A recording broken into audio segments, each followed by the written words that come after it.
MBBS உள்ளிட்ட மருத்துவ படிப்புகளுக்கான நுழைவுத் தேர்வான நீட் தேர்வு கடந்த 3ஆம் தேதி நாடு முழுவதும் நடைபெற்றது. 22 லட்சம் மாணவர்கள் தேர்வை எழுதினர். ஆனால் வினாத்தாள் கசிந்த விவகாரம் வெளிச்சத்துக்கு வந்ததை அடுத்து நீட் தேர்வு ரத்து செய்யப்பட்டது. இதனால் நீட் தேர்வை எழுதிய மாணவர்கள் மீண்டும் தேர்வு எழுதும் நிலைக்கு தள்ளப்பட்டுள்ளனர். நான் வந்து நீட் 2026 எழுதியிருந்தேன். I'm dropper. நான் ஒரு வருஷம் ட்ராப் எடுத்து தான் நீட் ப்ரிப்பேர் பண்ணியிருந்தேன். லைக் இப்போ நீட் ஓரளவுக்கு டீசெண்டாக தான் எழுதியிருந்தேன். Like I got score around 580 590 கிட்ட எடுத்திருந்தேன். But now they said like it's re-NEET. இந்த ஆல்ரெடி எழுதின நீட்டை கேன்சல் பண்ணியிருக்கோன்னு சொல்லியிருக்காங்க. This is from a student point of view this is a very devastating experience. ஒரு 1 இயர் இதுக்காக ரொம்ப கஷ்டப்பட்டு ப்ரிப்பேர் பண்ணியிருக்கோம்.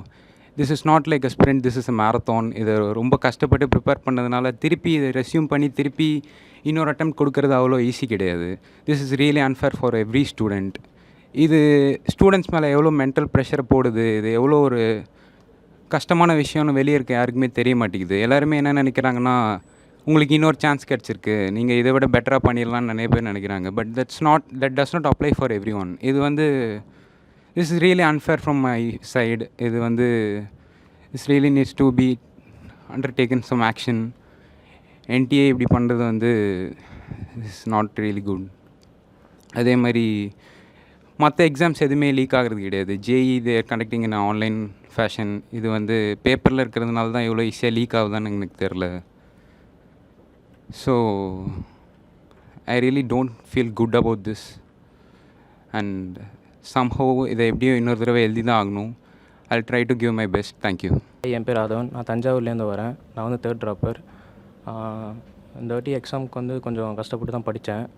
ஐ காட் அரௌண்ட் 500 எடுத்தேன். 500 எடுத்துகிட்டு அப்பா அம்மாட்டெலாம் கேட்டேன். இந்த மார்க்குக்கு எப்படியும் கிடைக்காதுன்னு நினச்சி கொஞ்சம் ஃபீல் பண்ணிக்கிட்டு தான் இருந்தேன். ஃபீல் பண்ணிகிட்டு இருக்கும்போது அப்புறம் சரி இன்ஜினியரிங் காலேஜ் வேறு ஏதாச்சும் போயிடலாம் தான் நினச்சேன். அப்புறம் வந்து ரீநீட்னு சொன்னாங்க. ரீநீட்னு சொல்லும் போது சந்தோஷப்படுறதா இல்லை கஷ்டப்படுறதான்னு தெரில. பட் எனக்கு ஒரு இன்னொரு சான்ஸ் கிடைச்ச மாதிரி தான் இருந்துச்சு. மேபி இன்னொரு டைம் எனக்கு காட் ஒரு செகண்ட் சான்ஸ் தந்த மாதிரி தான் இருக்குது. இருந்தாலும் கஷ்டமாக தான் இருக்குது. நிறைய பேர் படித்து கஷ்டப்பட்டு எழுதியிருப்பாங்க, அவங்களுக்குலாம் கிடைக்கல. எனக்கு ஒரு செகண்ட் சான்ஸாக தான் பார்க்குறேன். ஏன்னா நான் 3rd ட்ராப்பர் ஏற்கனவே எனக்கு இன்னொரு அட்டெம்ப்ட் எடுக்கிறதுக்கும் கொஞ்சம் கஷ்டமாக தான் இருக்குது. மேபி இந்த கொஞ்ச நாளில் நான் நல்லா படித்து கன்ஃபார்ம் கவர்மெண்ட் சீட் எடுப்பேன்னு நினைக்கிறேன். 30 டேஸ் எப்படியாச்சும் இப்போ ஜூன் 21 சொல்லியிருக்காங்க ரீநீட் வந்து. ஒரு 30 டேஸ் இருக்குது. இதுக்கு நல்லா படித்து எப்படியாச்சும் 600க்கு மேலே எடுத்து கவர்மெண்ட் காலேஜ் செக்யூர் பண்ணணும்னு நினைக்கிறேன். எனக்கு ஒரு செகண்ட் சான்ஸாக தான் நினைக்கிறேன். மேபி நிறைய பேருக்கு கஷ்டமாக இருக்கலாம். முதல்ல நீட்டு எழுத போகிறதுக்கு முன்னாடி கொஞ்சம் பயமாக தான் இருந்துச்சு. எப்படி இருக்க போகுதுன்னு தெரியல. 2025 வந்து கஷ்டமாக இருந்துச்சு. இந்த தடவை எப்படி இருக்க போகுதுன்னு தெரியல. ஈஸியாக இருக்குமா கஷ்டமாக இருக்குமான்னு ப்ரெடிக்டே பண்ண முடியல. அதுக்கப்புறம் பேப்பர் எழுதும் போது எக்ஸாம் ஹாலில் ஓகே பேப்பர் நல்லா ரொம்ப ஈஸியாக இருக்குது, நம்ம படித்ததெல்லாம் ஓகே நல்லா பண்ண முடியுது, நம்மளால் முன்னாடியே முடிச்சிட முடியும், பேப்பர் ஒரு தடவை செக் பண்ணிட்டு நம்மளால் ஈஸியாக பபிள் பண்ணிட முடியும்னு சொல்லிவிட்டு அது எல்லாத்தையும் பபிள் பண்ணிட்டேன். எல்லாம் முடிச்சுட்டு ஓஎம்ஆரை கையிலேருந்து வாங்கிட்டு போயிட்டாங்க. அதோட ஒரு ஃப்ரீ ஆஃப் மைண்ட் ஆகிடுச்சு. நம்ம நினச்சது முடிஞ்சிருச்சு, நமக்கு ஒரு நல்ல மார்க் வந்துடும் அப்படிங்கிற ஒரு நம்பிக்கையோடு தான் வந்தேன். அதுக்கப்புறம் ஒரு கொஞ்ச நாள்லேயே வந்து பேப்பர் லீக்குன்னு ஒரு நியூஸ் வருது. அதோட கேன்சலும் பண்ணிட்டாங்க நீட்டை. ஸோ அப்போ வந்து ரொம்ப ஒரு ஏமாற்றமான ஒரு மனநிலைக்கு போயிட்டேன். எல்லாத்தையும் திரும்பி படிக்கணுமா அப்படிங்கிற ஒரு சிச்சுவேஷனுக்கு போயிட்டேன்.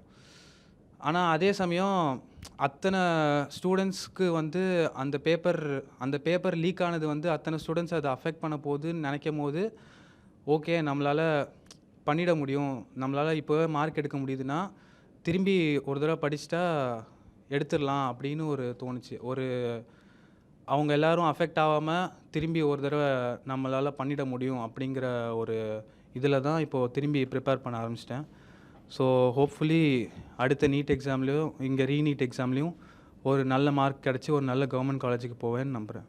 வணக்கம், என் பேர் பெரியார் பகத்சிங். நான் வந்து திருவாரூர் மாவட்டம். இங்கே நீட்க்கு படிக்கிறதுக்காக ஆலனுக்கு வந்து நான் இங்கே ஃபேமிலியோடு வந்து தங்கியிருக்கோம்.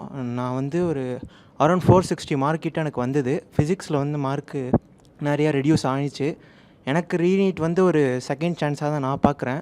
ஆனால் என் ஃப்ரெண்ட்ஸ் நிறையா பேர் வந்து அரௌண்ட் 650 இந்த மாதிரிலாம் ஸ்கோர் பண்ணியிருக்காங்க.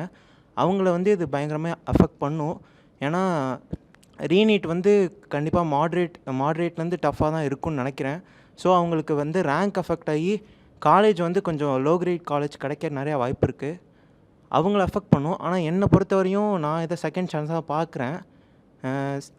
கொஞ்சம் செல்ஃபிஷாக தான் இருந்தேன் உனக்கு காம்படிட்டிவ் எக்ஸாமில். நான் வந்து ஃபிசிக்ஸ் நல்லா ப்ரிப்பேர் பண்ணி அரௌண்ட் ஒரு 100 மார்க் கிட்ட பூஸ்ட் பண்ணேன்னா, எல்லா சப்ஜெக்ட்லேயும் கொஞ்சம் கொஞ்சம் மார்க் பூஸ்ட் பண்ணி 100 மார்க் கிட்ட பூஸ்ட் பண்ணேன்னா எனக்கு நல்லாவே ஒரு கவர்மெண்ட் காலேஜ் கிடைக்கும்னு நம்புகிறேன். எல்லோரும் தைரியமாக இருங்க. ரீநீட் நல்லா பண்ணலாம். All the best. இன்னொரு ட்ரை கொடுத்து பார்க்கலாம் தான் இந்த வருஷம் கொடுத்தேன். இந்த வருஷமும் நான் வந்து ரொம்ப ரெகுலராக கிளாஸுக்கு வந்தேன். எல்லா டெஸ்ட்டையும் ஆல்மோஸ்ட் கொடுத்துருப்பேன்.